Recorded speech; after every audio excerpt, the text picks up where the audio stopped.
All right, welcome to our Northwest Green Homes Tour 2021. These are the Willowcrest Townhomes located in Renton, Washington. Homestead Community Land Trust is the developer on the project.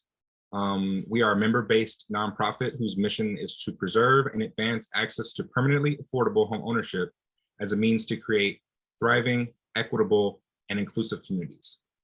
My name is David Baker. I am project manager with the organization, and I'm joined today by my colleague Eric Kravitz, who is our director of development. And we are here to present our Willowcrest Townhomes development. It is a 12 townhome development consisting of 3 and 4 bedroom units.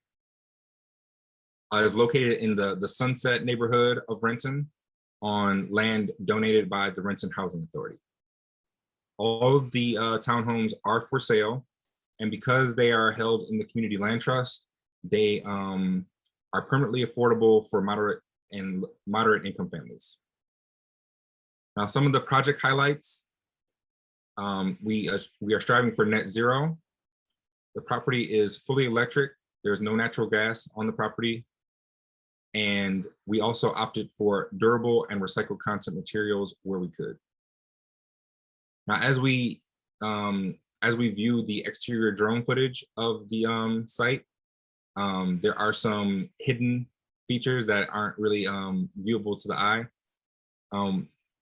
One is related to stormwater management.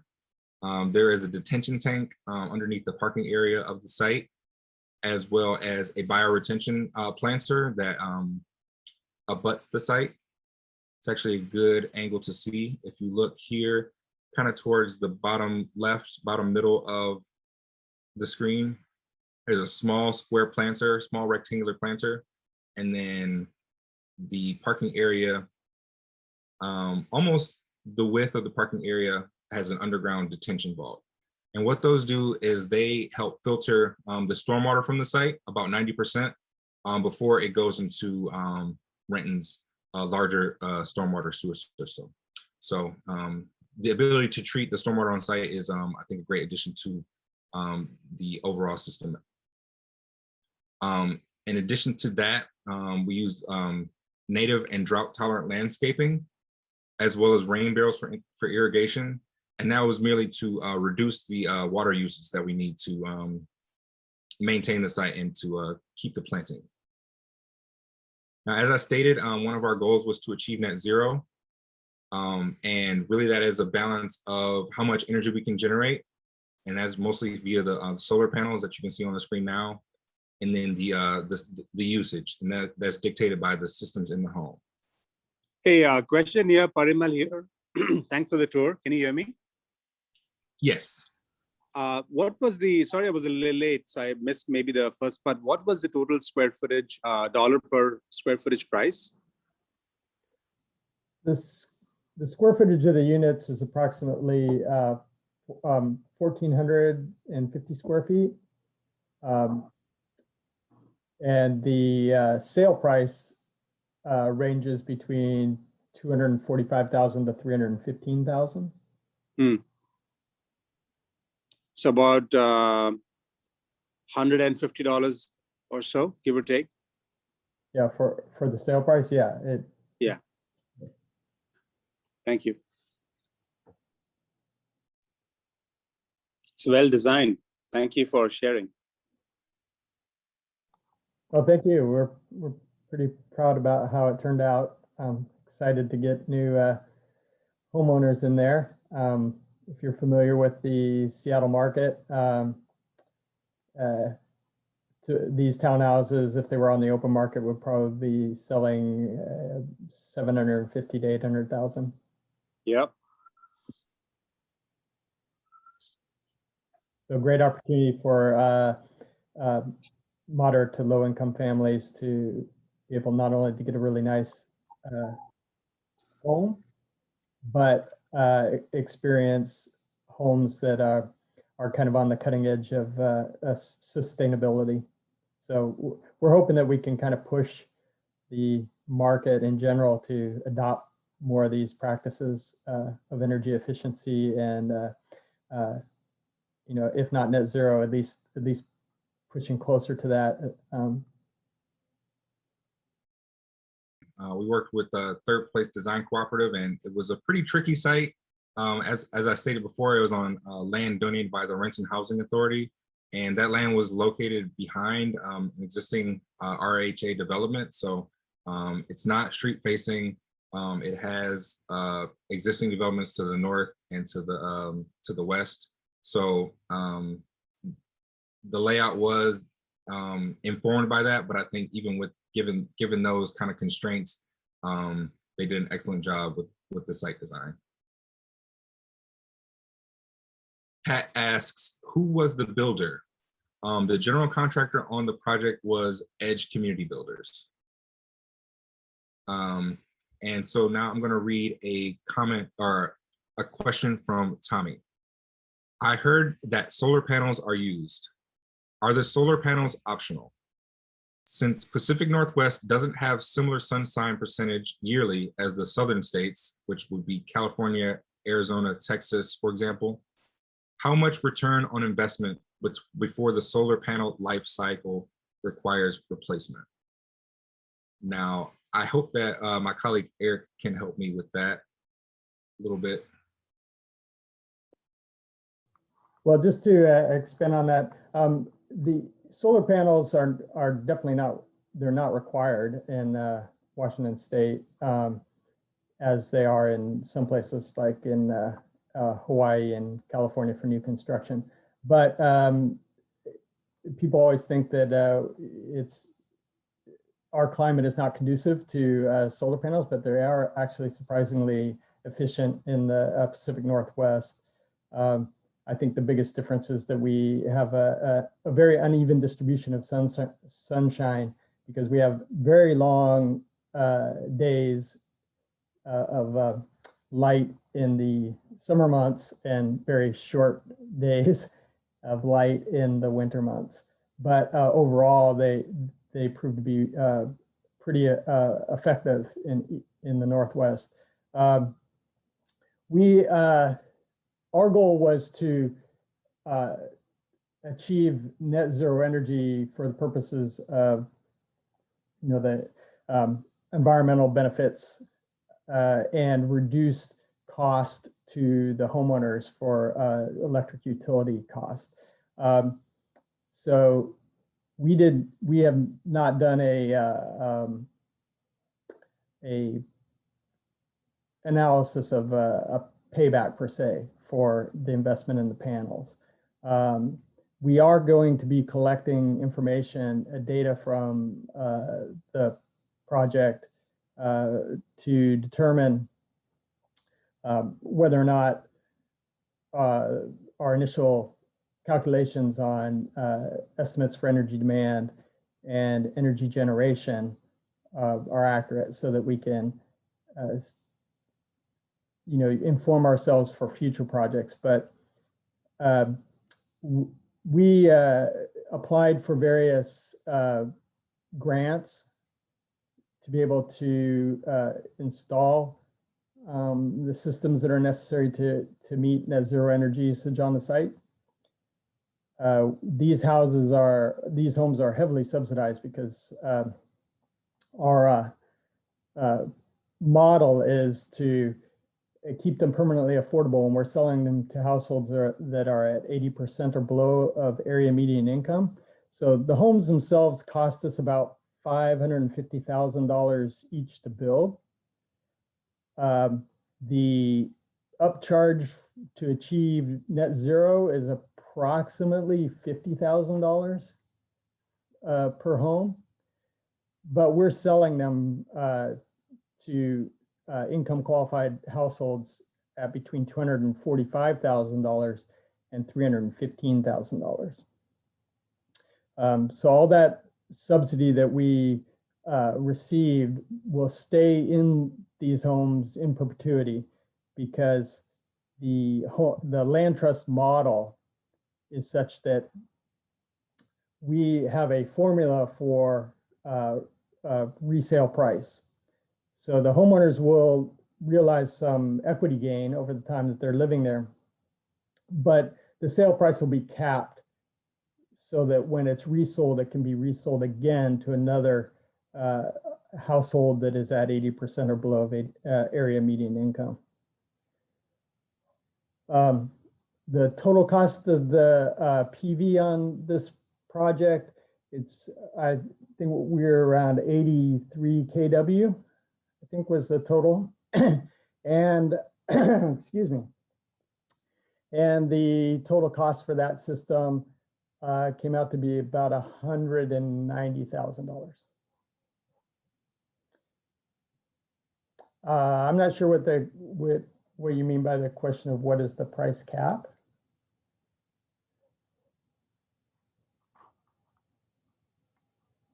Fixed cap.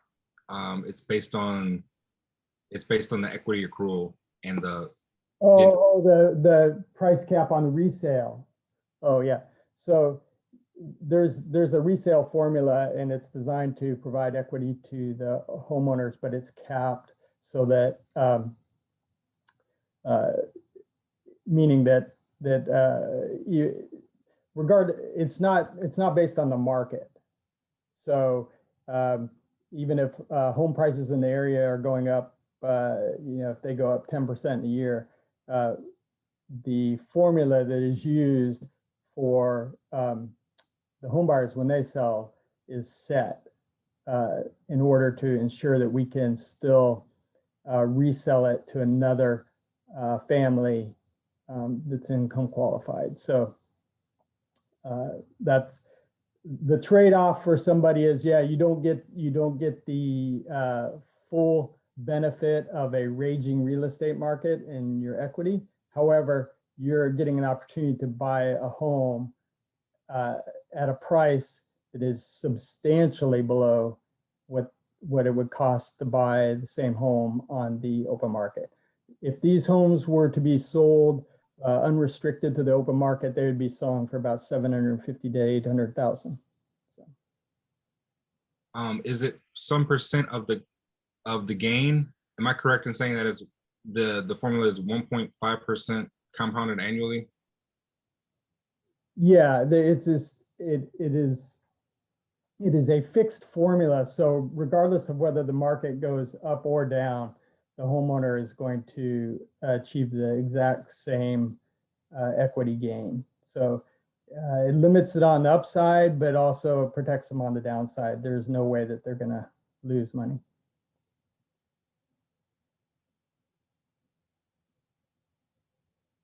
If you have any other questions, we're happy to take them now. If not, I can move on to the interior features of the property. David, what is the upcharge? What is the definition of the upcharge? You mean for the cost of the to get the net zero? Yes, right. Yeah, well, we put in all the systems that David will describe as he conducts a tour through the interior, and then the PV system, stormwater management system, all that had extra cost. And my estimate on the total cost per unit for the green features is about $50,000 per unit. Thank you. And the total cost of the PV with installation for the entire system, which was about 83 kW, was about $190,000.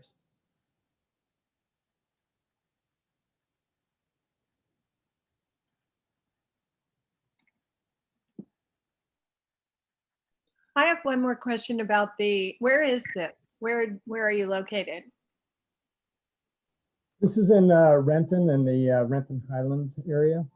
Okay, so do you get much snow there, and how does that affect the zero net capacity? We don't typically get very much snow in this area. It's Okay. rather rare. Okay. But I don't know if that was factored in at all. We had a consultant who ran the energy modeling to help us select systems and balance off projected energy demand with the amount of energy that we could produce from the PV system.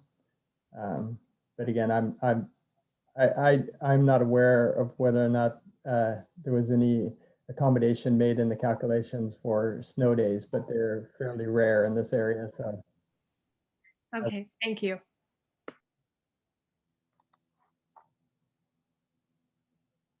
Encourage you, if you do have a question, please make sure that it goes to everyone, just so that not only does everyone have an opportunity to read it, but so Eric can also have an opportunity to respond to your question. Now, Canadian Brit, shout out to Canada. I'm actually gonna copy paste your question into the chat so that everyone can read it and so that Eric can get you a written response. So while Eric is doing that, I'm gonna read Drew's question. Drew asks, other than the ductless heat pump wall unit, is there radiant heat flooring or any other way to heat the space? Our response is no. The heat pump HVAC system is in each room and is the sole source of heating and cooling.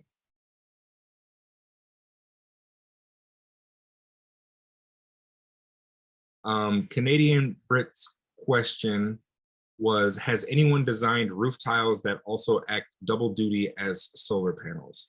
I am not well versed in the industry, and so to my knowledge, no, but I will definitely defer to Eric.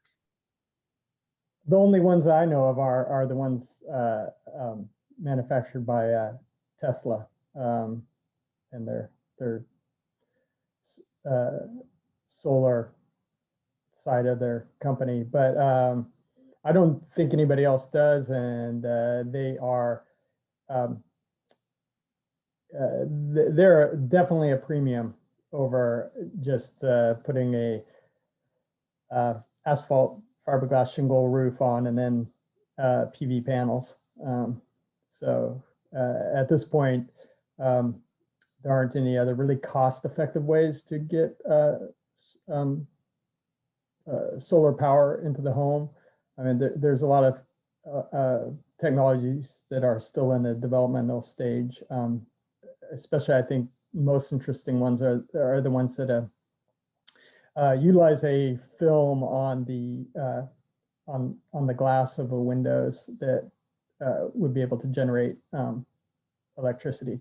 But none of those are commercially available or viable at this point in time. So, but the industry is changing extremely fast. So, and the cost of PV panels have come down substantially over the past 10 years. So it's getting much more cost effective.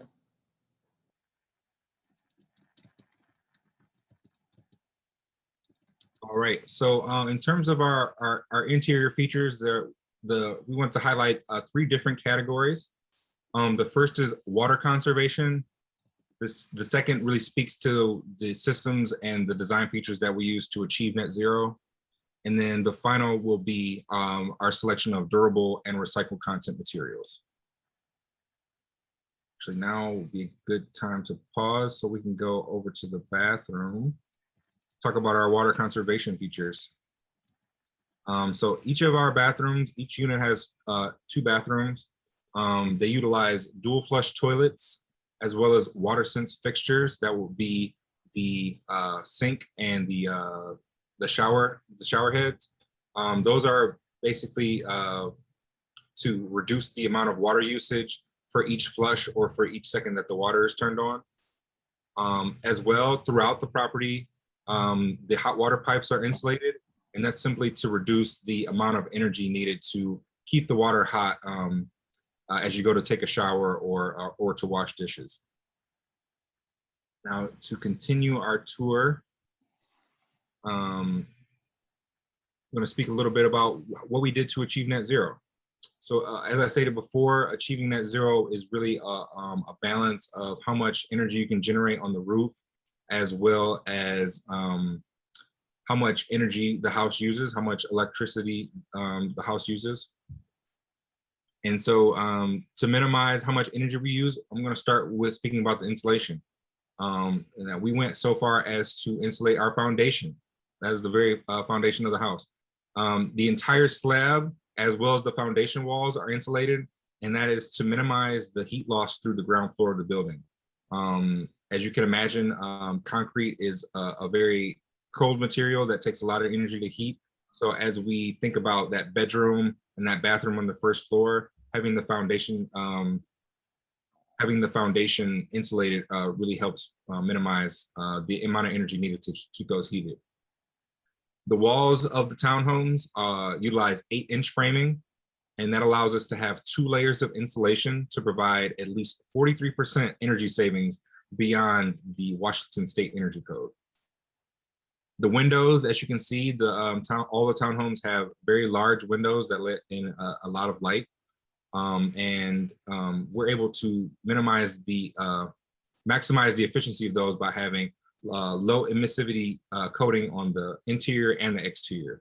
And what that does is it addresses both heat gain in the summer as well as heat loss in the winter.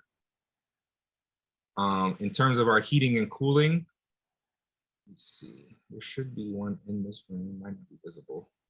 Keep going. Each room in the property has a ductless heat pump system. So I'll pause here.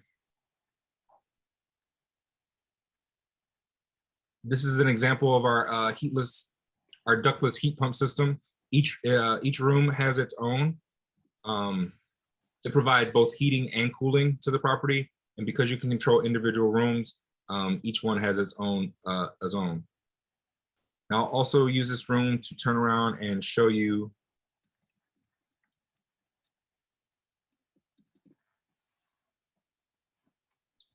I'll speak on, I won't show you, I'll speak on our hybrid heat pump hot water system, which is located in this closet with the louvered door. It's located on the 2nd floor, and that is intentional because being on the 2nd floor as opposed to being in unconditioned space, it allows us to use less energy to produce the same amount of heat or cooling throughout the house. It's also strategically located next to the refrigerator. As you may know, refrigerators produce waste heat as it cools, as it does its refrigeration job. And we capture that waste heat by having another louvered panel on the wall adjoining, the wall between the fridge and the heat pump system. So we can capture that waste energy and put it into our heat pump system. Continuing on, throughout the home, we have high efficiency LED fixtures, and that is simply to reduce the amount of energy needed to operate the lights. And actually, I'm gonna take a shortcut and skip back to the 1st floor. Now, if you look to the left, you'll see our stairwell, and I'm gonna pan to the right to show you this window here. It is a window. It is an operable window, and we have one located at the base of the stairs as well as the top of the stairs. And that allows natural ventilation to move up and through the property. And that really reduces our need to mechanically to cool the air. And that, simply put, that is our advanced passive ventilation system. Now, finally, I'll talk about our durable and recycled content materials. We had two priorities as it related to material selection. The first was selecting durable materials meant to reduce the total cost of ownership. Simply put, if you have to replace it less often, you have to spend less money on replacement. And we also opted for high recycled content materials where possible. Now, with respect to our durable features, our bathrooms and our kitchens all contain quartz countertops. Quartz is highly durable, it's attractive, and it is also made from recycled quartz. Even still, it can be recycled once used and replaced to be used for another countertop on another project. Our exterior siding is also a durable material. It's made of fiber cement. Fiber cement is low maintenance, it's fire resistant, it's insect proof, and it can be more easily repaired than vinyl or aluminum siding. And even still, The typical lifespan for fiber cement siding is greater than 50 years. With respect to our recycled content materials, as you can see, we have hard surface floors throughout. That is luxury vinyl plank flooring. Our flooring is floor score certified, which means it meets low emission requirements that support healthy indoor air quality. And by being a hard surface versus a soft surface, it doesn't capture the same like the same pollutants or allergens that you would find in carpet, also contributing to a better indoor air quality. Now, we do have carpet in the property, and it is limited to the stairwells. And when choosing our carpet, we chose carpet that included 50% post-consumer recycled material to reduce our footprint. Our patio decking as well, and I'll pause on the frame if it comes up while I'm speaking, is made of Trex decking. Our Trex decking is 95%. Speaking of the patio, each property has its own patio on the second floor. And as you can see at the bottom, our Trex decking, it's made of 95% recycled content, and that's derived from recycled polyethylene film bags, wraps, packaging, and wood fiber byproducts. And compared to wood decking, it's much more durable and low maintenance. Now, the last feature that I will highlight before we move forward with the questions, I definitely appreciate the questions in the chat. Each townhome does have its own single car garage, which contains a 240 volt outlet, which supports a level 2 car charger. So if any of our homeowners want to further reduce their carbon footprint by use of an electric car, that is already set up and ready to go in the property. All right, so I will resume the interior tour while I move to the chat. I know Eric has already addressed some of the questions, but I'm just gonna read it for the benefit of the recording. Pat asks, was there an incentive, i.e. bonus density for affordable housing? Eric put, no, we are at the density that was allowed by code. We hope to get a concession for the next phase in order to get some additional homes at a little higher density. Pat asks, are there any passive solar features? The large windows are intended to maximize natural light to reduce the use of interior lighting. The buildings were oriented with south-facing slopes to maximize PV efficiency. Pat asks, hybrid hot water heater, question mark, located inside the unit, ventilation filter MERV rating. All right, response to that. Yes, we placed the hybrid heat pump hot waters in conditioned space and put a louver between the back of the refrigerator to the closet where the water heater is located to use the refrigerator waste heat. Our tour organizer also has a reminder, recordings of these sessions will be available to those who have purchased the Tour Lovers ticket. Tour Lovers tickets will be available at the end, will be available until the end of May at www.nwgreenhometour.org. All right, Pat, I thank you so much for your questions, and I invite anyone else who is in to put questions that they have about the development in the chat. I'm sure we have some newcomers who may have joined us in the middle of the tour. Please don't worry, I will be starting the tour from the top in a matter of minutes. Just want to give an opportunity for anyone to ask any questions in the chat. I'll also move over to the exterior footage so that anyone who may have shown up late can begin taking a look at that.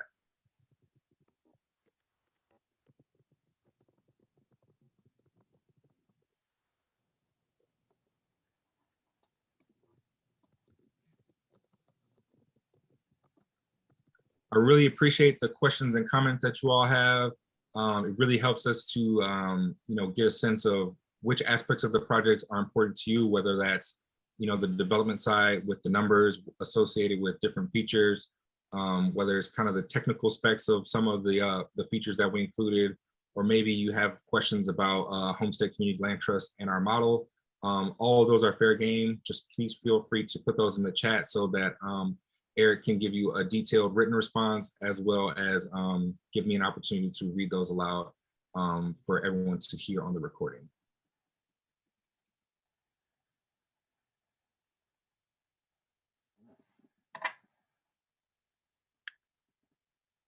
David, are you open to verbal questions? Go ahead. I was trying to figure out, it looks like the subsidy on the project for the cost side is running about more than 200,000, or maybe 150 to 200,000 a piece. Yeah, that is correct. In most cases, for our new development homes, the subsidy will be in that area of about $200,000 per unit. And is that coming from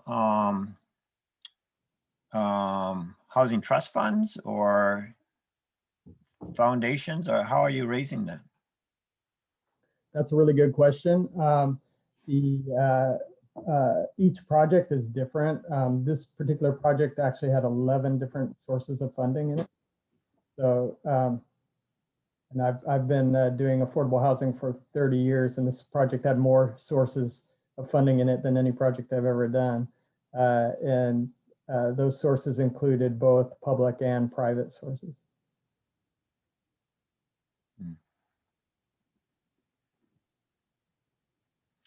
Why did you put the hybrid water heater in the conditioned space as opposed to like maybe the garage or something that's unconditioned?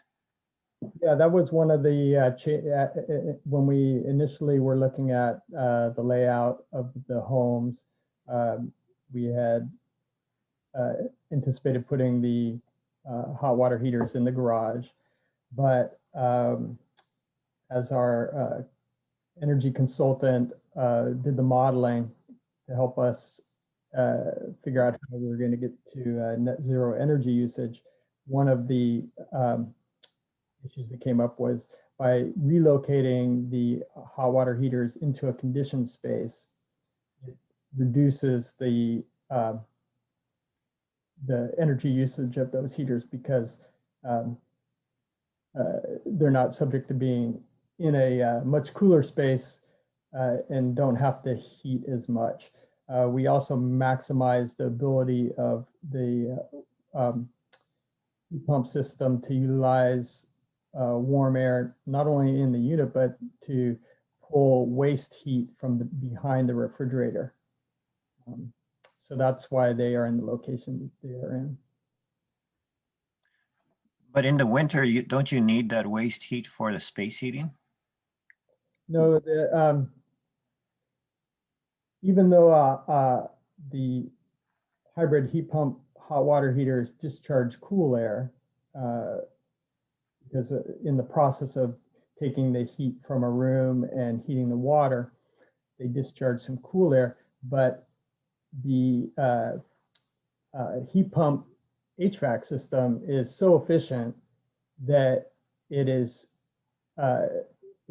more cost effective and energy efficient to utilize the heat pump HVAC system to heat the space and overcome any of the cooling that is happening from the water heater.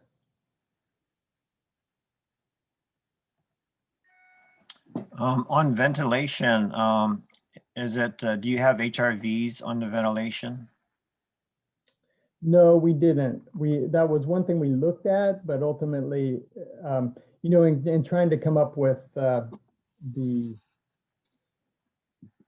mix of elements that we would utilize to achieve net zero energy, that was one of the items that we looked at, but ultimately determined that it didn't provide the amount of benefit to justify the cost, and there were other ways to achieve the net zero balance that were more cost effective. So we did not do the heat recovery. Is there any way to isolate a room in case there's like a COVID issue again? Oh, I'm sorry, I missed that. I assume there's no mixing of air between the units, but within the unit, was there a way to isolate a room so that it would not contaminate the air in the rest of the unit? Yeah, so we're using a ductless mini split system. So it's not like a central HVAC system that would be drawing in supply air and then distributing it back out through all the rooms. So each room has its own system being fed by the condenser unit outside. So yes, you would not be mixing air definitely between homes, and even within a home, you can isolate a room. So your ventilation is spot ventilation within each room, or is it being distributed by a central fan? So the heat pump system has a unit in each room. Its heating and cooling is being provided by a condenser unit that's located outside. Okay, I'm sorry, I'm not talking about the heating system. I'm specifically asking about the ventilation, meaning the fresh air. How does the fresh air get changed out in each room? Either you open the windows or you open the vents in the windows, the trickle vents in the windows. Got it, thanks.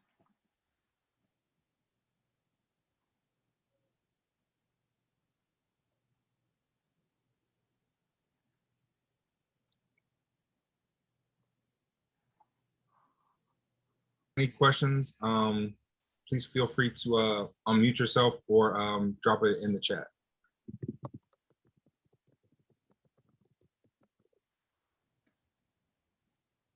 So actually that answers the question about the MERV rating. You don't have a MERV rating because you don't have a filter.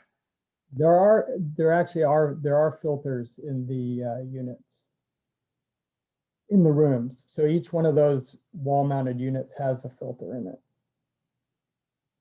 Oh, I see. Right.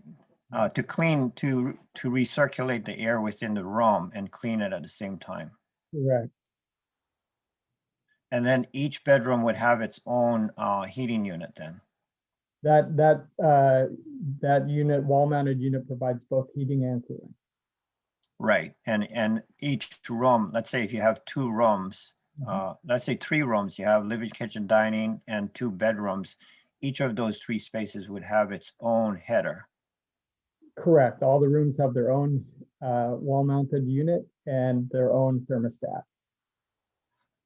And then in the header itself, it has a filter, probably an 8 MERV filter. Yeah, I don't know what kind is the standard that comes with it, but there are different types of filters. So you could replace it with one that has a different MERV.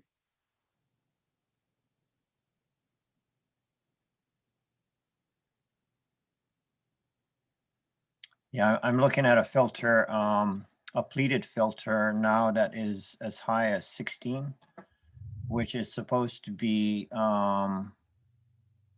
close to, well, HEPA filters get up to like 18, 19, but it gets as close, I guess, to the bottom of what a HEPA filter would do. I don't know if the headers in these units come closer to like 8 or maybe 12.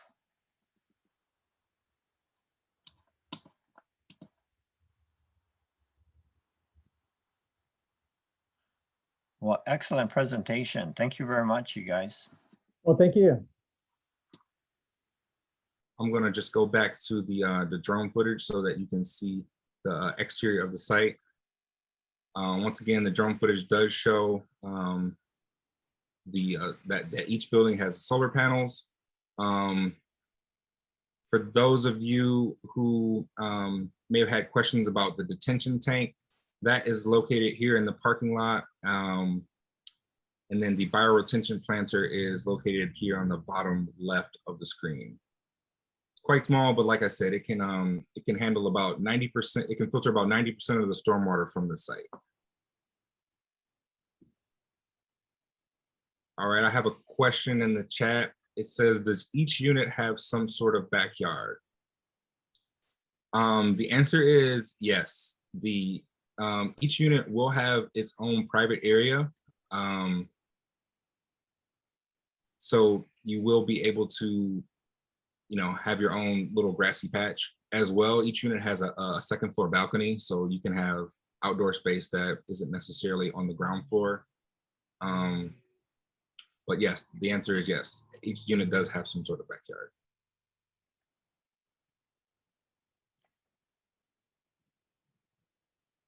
And I had a quick question about the railings. Is it glass and metal? Balcony railing? Yes, that is correct. Thank you.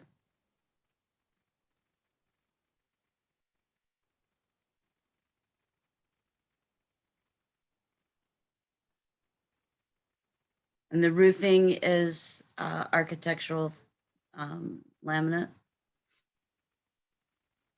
Shingles? Correct, there's asphalt fiberglass shingles.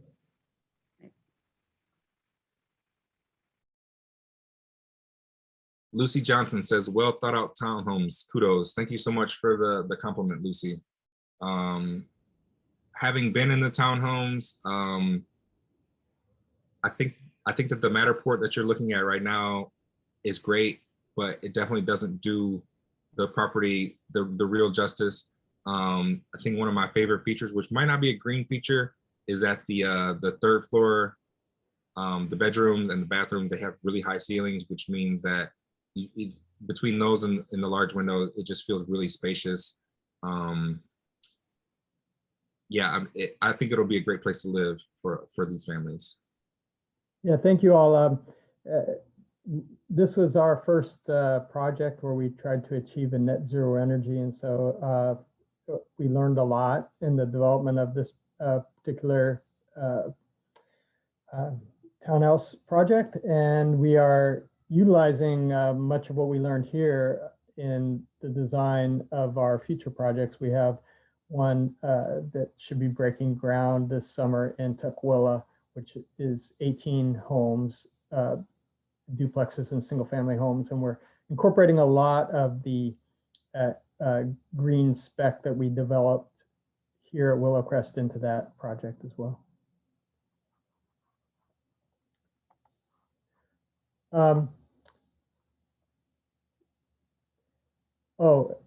Greg asks, he missed who the company making these is and who is designing the buildings. Homestead Community Land Trust is the developer. David is a project manager there. I'm the director of real estate development. The architect is Third Place Design Cooperative, and our GC is Edge Community Builders. The same team will be working on a phase 2, which is just the property to the west. And we hope to get 16, maybe 18 townhomes developed on that piece of property. So we will be more than doubling the size of the Willowcrest development when we get phase 2 done.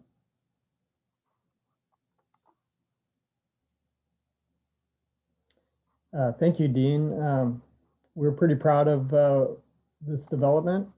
It was a real challenge given that we started this on the 20th of April last year. So the entire project was developed during the COVID restrictions. So that presented a lot of other unique challenges that hopefully are not repeated on future projects. But we were able to actually complete the project about 6 weeks ahead of schedule, even given all of those challenges.